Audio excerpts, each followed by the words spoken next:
What is going on, everyone, and welcome back to my YouTube channel. It has been a hot second. I can't believe it, someone said you was dead. So I figured it was time to have somewhat of a raw conversation or explanation. I appreciate you can't speak back to me right away. This isn't a live video. However, a raw explanation as to why I haven't been posting on my YouTube for probably 5 to 6 months. My last video was the London Marathon, which I even posted that video late. I appreciate it's been a little bit stop-start, but I figured it would be time for me to explain exactly what's been going on in my life, because there has been a lot of life changes. I'm not in my humble little room in London anymore. I have moved out of there and actually moved back in with my parents in Worcester. So I've left London, cosy lives and all, aka cost of living. That was one of the things, but I will unpack that within this video.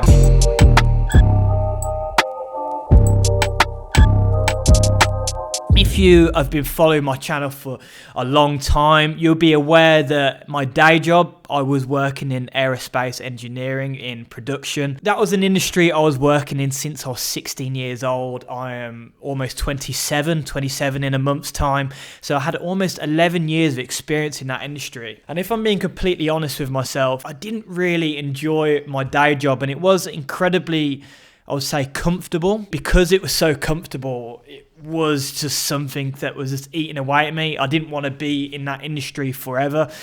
Hence why I started making YouTube videos, and my plan was to make YouTube videos and hopefully build up a big enough following and perhaps monetize it so that I could leave my day job and focus on helping other people as much as helping myself, if I'm being completely honest, by doing something I enjoy, which is more fulfilling to me. Obviously, making YouTube videos is incredibly hard, and one of the biggest factors into growing some sort of audience is a sense of consistency, of which I haven't been consistent, as I'm sure you are aware. So why wasn't I consistent, and what was going on? If I'm being completely honest, I was just feeling a little bit burnt out with everything. I wasn't having any downtime, which I think now is incredibly important. So when I was working in a week, I'd get up at 5 a.m, edit my video for an hour in the morning while my brain's fresh. 6 a.m, I'd get ready for work, start there at 7:30.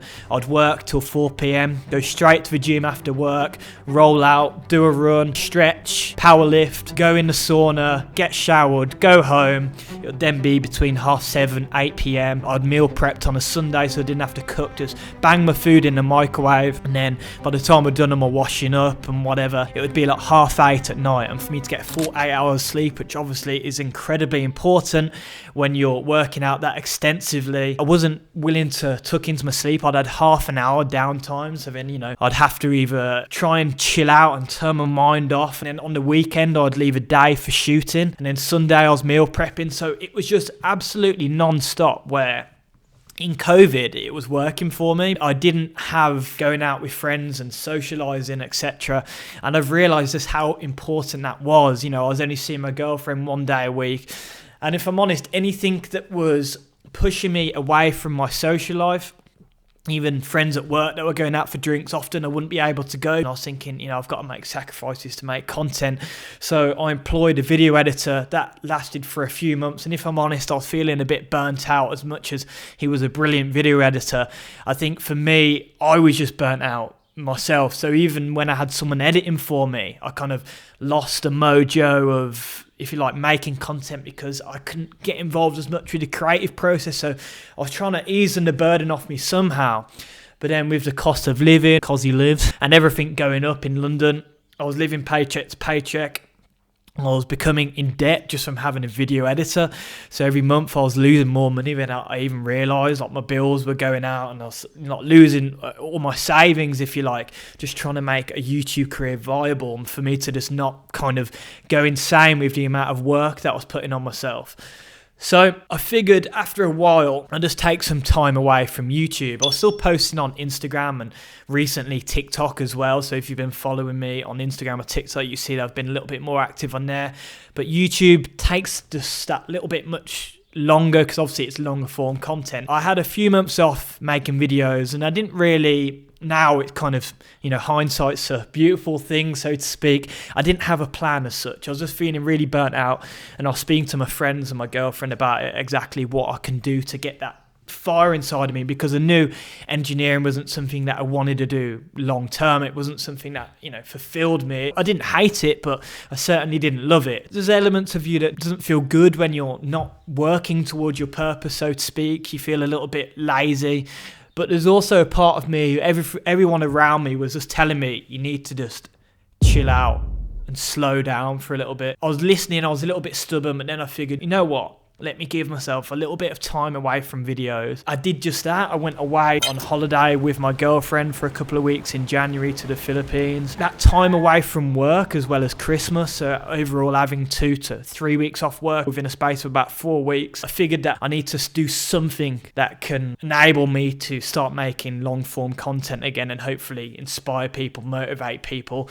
As much as, I enjoy fitness, my desire is to inspire people and encourage some sort of self-development or self-help, if you like.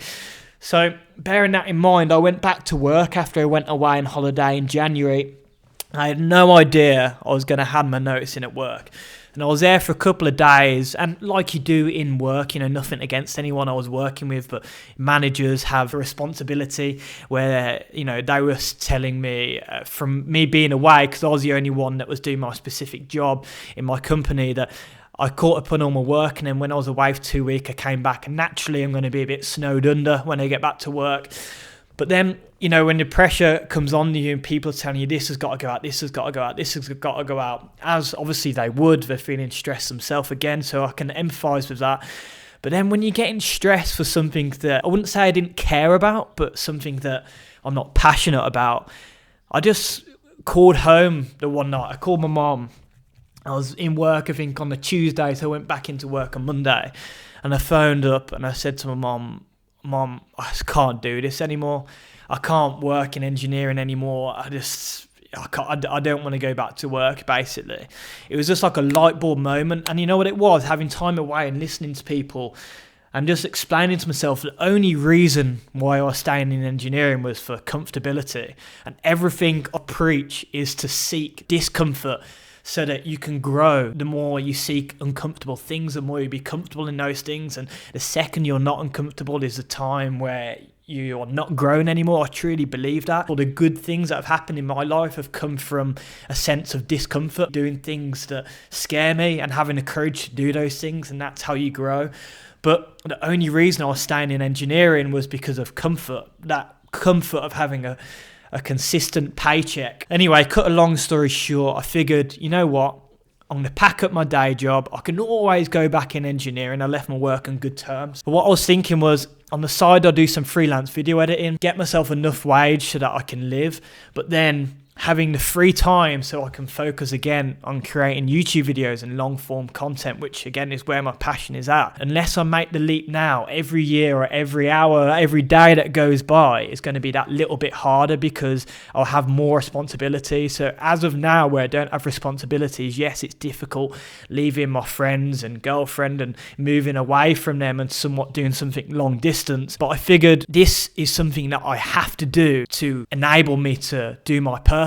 And like I said, in an ideal world, it would have been brilliant if my YouTube blew up to a certain level that I could have left my day job and gone straight into YouTube. But obviously life doesn't work out like that sometimes, and you have to think on your feet. But it's something that I'm really excited about. So what can you expect from me in the new term is I'm running the London Marathon in just under 3 weeks. I'm hugely excited for that, and I'll explain a little bit more what my goals are in terms of fitness in the coming videos. But just to put it briefly, I'm going to be looking to get a PB, which was 2:39.27, which I did in Paris 18 months ago now. I've been doing a lot more powerlifting, so physically I'm a lot stronger on those lifts.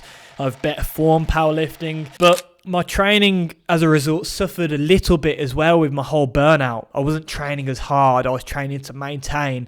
So I had this idea of after the Paris Marathon, I said I'll run sub 2:30 in a London Marathon a year later. I had my London Marathon where I ran 2 hours, 43 minutes and 58 seconds. I actually added on time onto my marathon, and there was a few reasons for that, of which, again, I'll be uncovering in a few weeks for hopefully get me that PB in London in a few weeks' time. What you can be expecting of me in the coming weeks is more content on YouTube, more content on Instagram and TikTok. So if you don't follow me, give me a follow over there, and being a little bit more raw, because as much as I've been enjoying posting on Instagram and TikTok, you can't really bring out your true personality on those platforms, because the most viral video is going to be around 7 seconds. So to try and get your personality across in 7 fucking seconds is neon impossible. But anyway, it's been a little bit of a rambly one. So without further ado, I'm going to end the video there. But again, a little bit of a preach before I do end the video. Not necessarily preach, more of a request, if you like. I'm reaching out, ladies and gentlemen.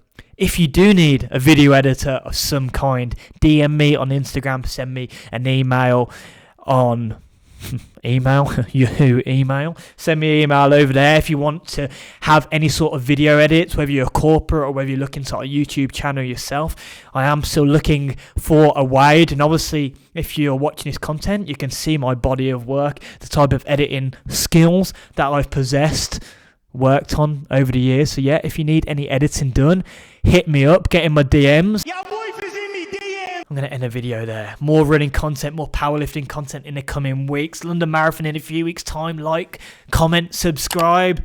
We're back, ladies and gentlemen, chicks and chaps. So get some chips and dips and indulge in some of my content in the coming weeks. Thank you very much for watching. I will see you in the next one. Peace.